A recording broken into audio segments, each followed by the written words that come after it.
What advice would you give him now, though, Tony Ferguson? You know, my advice to Tony, you know, I'm going to be straight out. I love Tony, and I never want to in any way disrespect him or make him feel like, you know, I'm going against him. But there comes that point where it's your car. When you were, I don't know if you recall when you first met me, but it was before your Marvin Eastman fight. Okay, your first one. And King of the Cage? King of the Cage, oh yeah.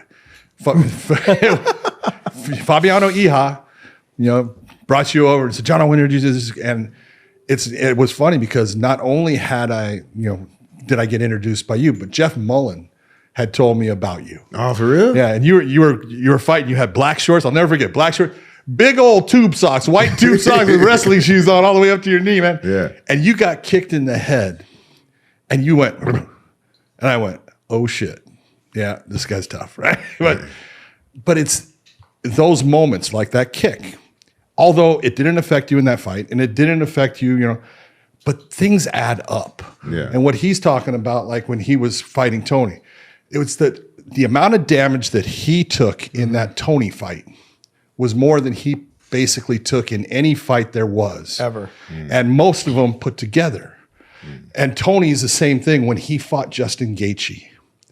Tony took more damage in that one fight than he took in his entire career up to that point. And it had an effect.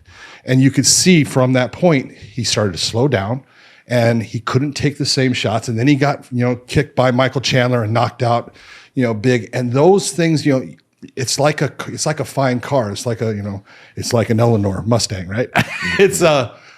You can only keep it good as long as you're not crashing it.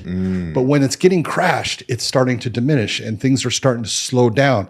And you'll see the same things, but you can't react to the same things. It's different. Yep. And so with Tony, you know, I would love to see Tony take his mentality, take everything that he did in the sport and all the effort he put into it. If he does those same things in a different direction, be it training, be it, you know, being a coach or any of those things, he's going to be a success.